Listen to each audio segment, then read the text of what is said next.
Hello everyone, welcome to my YouTube channel. This is Sumit Parak, and in today's video we are going to talk about how to create a React application. So there are many ways to create React application, but we are going to use Vite to do that. So what is Vite? So Vite is a very popular build tool out there to create web application in different frameworks.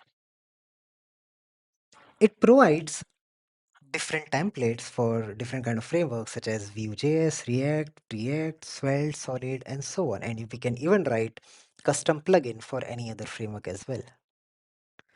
Now, you can use this command to create front-end application for any of these templates. And we are going to use the same to create React application. Now let's create a React application using Vite. So going to use npm. You can use any other package manager as well, such as pnpm or yarn, whatever you prefer. A Vite command is available for all the package managers. So I'm going to use npm create, then Vite. You can either use @latest, otherwise by default, it will always point to the latest version of Vite. So let's press enter. All right, I'm going to give it a project name. So let's give it a name, get started in React. As I said, it provides different framework options. I'm going to select React here. And along with those frameworks, it also asks you to select any of these variants, right? Uh, you can create front-end application either in TypeScript or JavaScript. There are a number of ways, right? So I'm going to select JavaScript here. Let's install the dependencies as well. This This will create a very basic boilerplate with a React application, and it will automatically start the React server as well. So a React application is now running in 5173 port. Now, this is the default user interface of the React application that we just created using Vite. Here you can see the logo of Vite and React. We have a heading text which says Vite plus React, and then we have a counter button which says count is 0. So if you go ahead and click this, the counter will keep on increasing. So we didn't build it ourselves. This is the default set of boilerplate and code that came up with, with the React application that was created using Vite. The code Vite has generated for a React application. Here we can see there are a couple of files and folders it has created. There is gitignore file where we can see the list of files and folder patterns that are defined which are excluded from our git commit. There is ESLint config file where we can define configuration for following certain coding guidelines. Then we have index.html file. This is the main HTML file where our React application gets rendered. This is the package log file. So this log file is automatically created every time we install our dependencies. So for example, if the file does not already exist, it will be created. But once you update any dependencies, then the same file will be modified. So it contains all the metadata about the dependencies your application uses. Then we have package.json file with basic details about our application such as name, version, type, private, and then so on. There are also some script defined such as dev, build, lint, and preview. In this terminal, the command you are seeing is the dev command, which we have triggered. So this runs React application in development mode so that whatever changes we make to our application, we can, they can be hot reloaded and we can view them live in the browser. We'll talk more about these commands in depth in the future videos, but I'm trying to explain them in brief here. So these are the dependencies, like Vite has automatically installed the 19th version of React and React DOM. Then there are a couple of dev dependencies such as these, which are required to while developing this application. Okay. Now, then we have README file with basic detail about this project. You can see the preview like this in VS Code. You can go through it. It provides basic detail about the project. It mentions certain information about React and ESLint. And then we have white configuration file. So this file is responsible for building and bundling and even serving a React application. So this is the default set of configuration that White provides here. We'll talk more about it later on. Now, let's look at these folder here. So node modules is the folder which is automatically created uh, by our package manager when we try to install any dependencies. We don't want to publish it to our Git repository. That's why we have excluded that from our gitignore file. Then we have public folder. This is where we have list of static files that we want to use in our React application.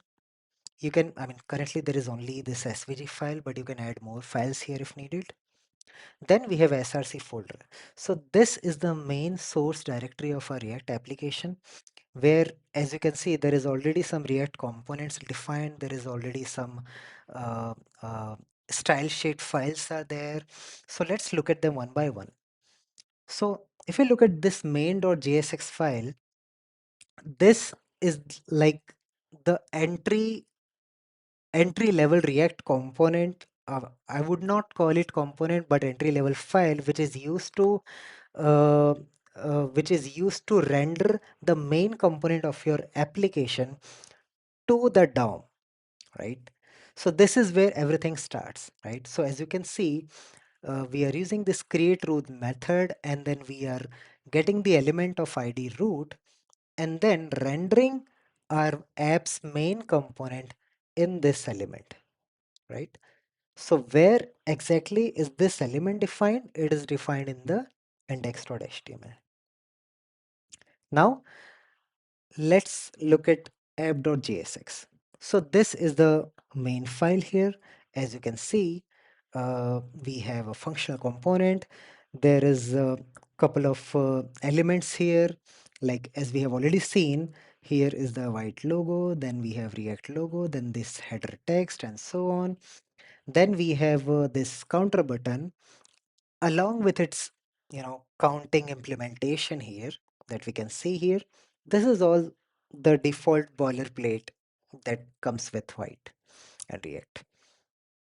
And then there are these two files, style files, app.css, index.css, and then we have a SVG file under assets directory as well.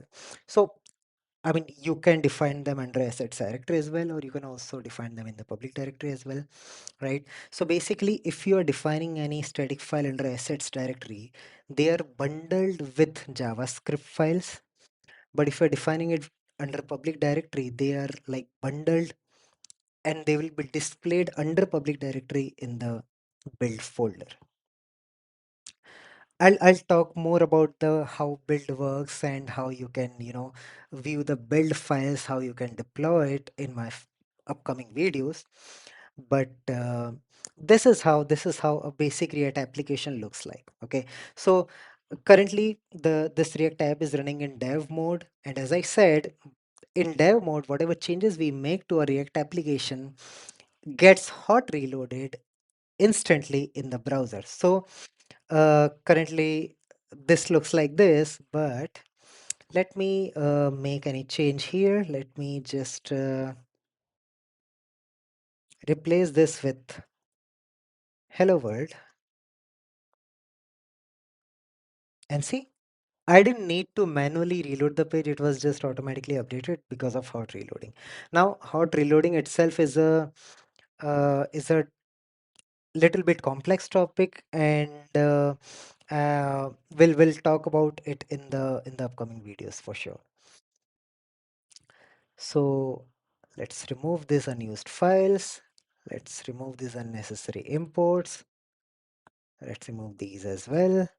As you can see, there are some linting errors here, which can, I mean, these are just warnings, and if you want, you can ignore it for the timing, but you can also try to fix it.